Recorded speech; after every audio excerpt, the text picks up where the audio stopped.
नमस्कार। हल्दी घाटी का युद्ध समाप्त हो चुका है। राणा रणनीति के तहत अपने सभी मुख्य सरदारों और सेना के साथ जंगल में वास कर रहे हैं, लेकिन इस युद्ध में जन धन की भारी क्षति पहुंची है। तो योजनानुसार ये युद्ध एक डेमो मात्र था। इसको और आगे जारी रखना है, क्योंकि मेवाड़ की धरा पर अभी भी मुगलिया दैत्यों का राज्य है। चित्तौड़ अभी बाकी है। अब समस्या ये आती है कि आपको युद्ध जारी रखने के लिए हथियार की जरूरत होती है, सेना के खाने पीने का इंतजाम करना होता है और इन सब के लिए धन की आवश्यकता होती है। राणा इसी उधेड़-बुन में बैठे थे कि ये धन कहां से आए, कैसे प्राप्त किया जाए, कैसे धन अर्जित किया जाए कि आगे हम युद्ध को जारी रख सकें। तभी वहां नगर सेठ भामाशाह आते हैं। भामाशाह जो मेवाड़ के नगर सेठ थे, जो मेवाड़ के सबसे धनी व्यक्ति थे। भामाशाह का उपकार भारतवर्ष कभी भुला नहीं सकता। इन्होंने अपने जीवन की सारी कमाई पाई पाई जुटाकर महाराणा के चरणों में रख दी कि इस धन का उपयोग करके आप सेना जुटाइए, आप मुगलों से लड़िए, आप जलालुद्दीन अकबर से भारत माता को मुक्त कराइए। संग थी आधी रात अंधेरी, तम की घनता थी छाई, कमलों की आंखों से भी कुछ देता था न दिखाई। पर्वत पर घोर विजन में नीरवता का शासन था, गिरि अरावली सोया था, सोया तमसावृत वन था। धीरे से तरु के पल्लव गिरते थे ऊपर आकर, नीड़ों में खग सोए थे संध्या को गान सुनाकर। नाहर अपने मालों में मृग वन लतिका झुरमुट में, त्रिभुवन सुमन सोए थे पंखुड़ियों के समुद्र में। गाकर मधु गीत मनोहर मधुमाखी मधु छातों पर, सोई थी बाल तितलियां मुकुलित नव जल जातों पर। तिमिरा लिंगन से छाया थी एकाकार निशाभर, सोई थी नियति अचल पर ओढ़े घन तम की चादर। आंखों के अंदर पुतली पुतली में दिल की रेखा, उसने भी उस रजनी में केवल तारों को देखा।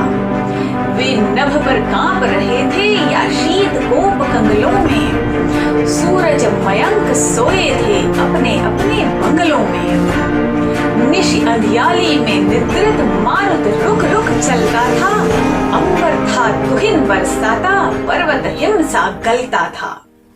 इतनी कड़ाके की ठंड थी कि सूर्य मानो चंद्रमा समान शीतल प्रतीत होता था।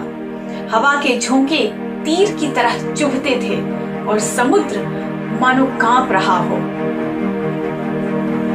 हेमंत शिशिर का शासन, लंबी थी रात विरह सी, संयोग सदृश लघुवासन दिनकर की छवि हिमकर सी। निर्धन के फटे पुराने पट के छिद्रों से आकर, शव सदृश हवा लगती थी पाषाण हृदय दहलाकर। लगती चंदन सी शीतल पावक की जलती ज्वाला, बाड़व भी कांप रहा था पहने तुषार की माला। जग अधर विकल हिलते थे चल दल के दल से थरथर, ओसों के मिस नभ दृग से बहते थे आंसू झरझर। यव की कोमल बालों पर मटरों की मृदु फलियों पर, नभ के आंसू बिखरे थे तीसी की नव कलियों पर। घन हरित चने के पौधे जिनमें कुछ लहुरे जेठे, भीग गए ओस के जल से सरसों के पीत मुरेठे। वह शीतकाल की रजनी कितनी भयदायक होगी, पर उसमें भी करता था तब एक वियोगी योगी। वह नीरव निशथीन में जिसमें दुनिया थी सोई, निर्झर की करुण कहानी बैठा सुनता था कोई। उस निर्झर के तट पर ही राणा की दीन कुटी थी, वह कोने में बैठा था कुछ वंकिम सी भ्रिकुटी थी। वह कभी कथा झरने की सुनता था कान लगाकर, वह कभी सिहर उठता था मारुत के झोंके खाकर। निहार भार नत मंथर निर्झर से सीकर लेकर, जब कभी हवा चलती थी पर्वत को पीड़ा देकर। तब वह कतरी के भीतर आहें भरता था सोकर, वह कभी याद जननी की करता था पागल होकर।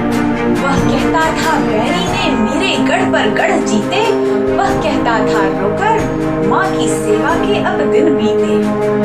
यद्यपि जनता के उर में मेरा ही अनुशासन है, पर इंच इंच भरभू पर अरि का चलता शासन है।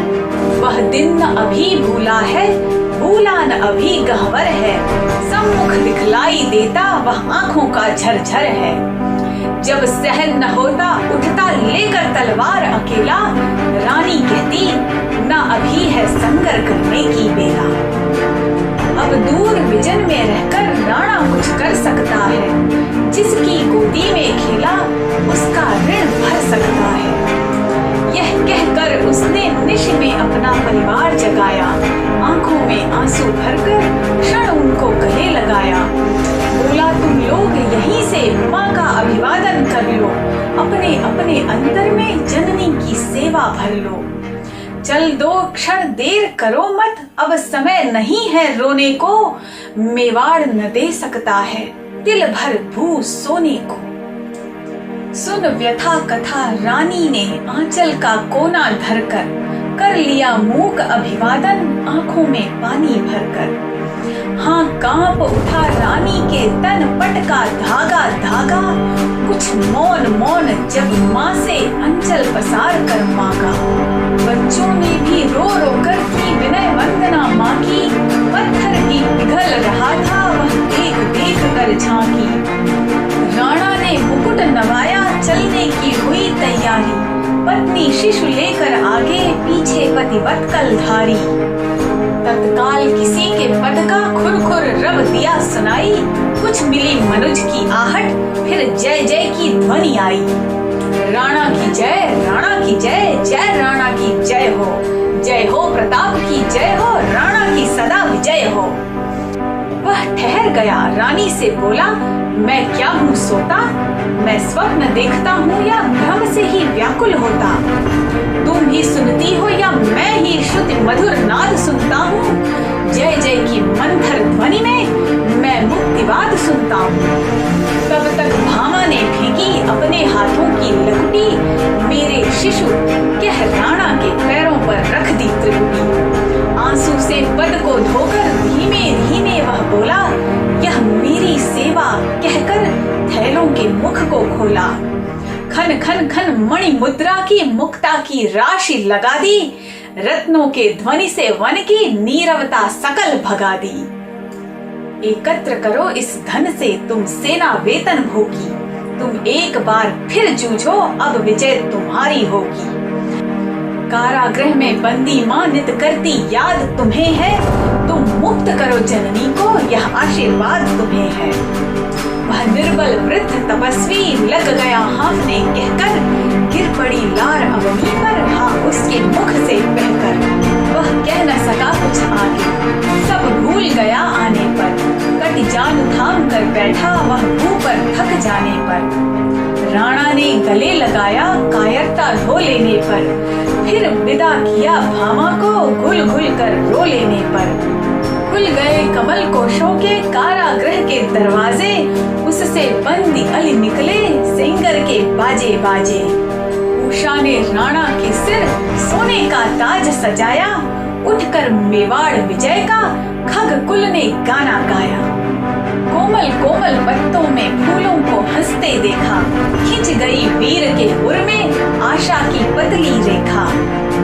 उसको बल मिला हिमालय का जननी सेवा अनुरक्ति मिली, वर मिला उसे प्रलयंकर का उसको चंडी की शक्ति मिली।